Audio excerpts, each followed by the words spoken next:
Militer Rusia memperbarui informasi operasi militer khusus di Ukraina dalam 24 jam terakhir.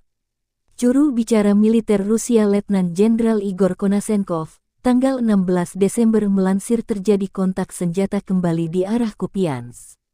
Pergerakan pasukan Ukraina diadang artileri dan serangan udara bertubi-tubi. Musuh tidak bisa melangkah lebih jauh menghindari korban jiwa lebih banyak. Serangan Rusia dipandu pesawat tanpa awak drone yang mengirim koordinat pasukan musuh. Akibat pertempuran di arah ini, hingga 20 prajurit Ukraina, 2 kendaraan tempur lapis baja dan 3 truk pikap dinetralkan di dekat Brestovo dan Kislovka, wilayah Kharkov. Secara total, Igor Konashenkov menyebut 344 jet tempur dan 184 helikopter, 2.673 kendaraan udara tak berawak Ukraina dinihilkan.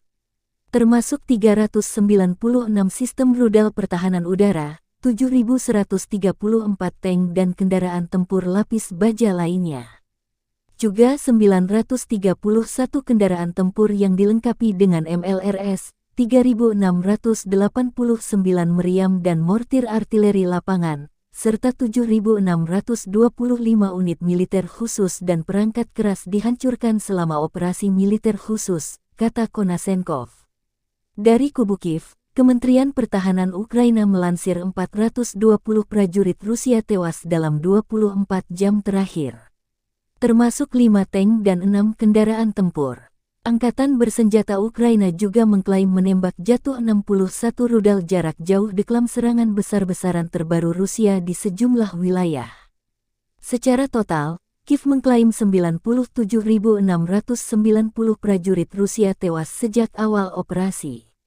Termasuk 381 jet tempur dan 264 helikopter ditembak jatuh.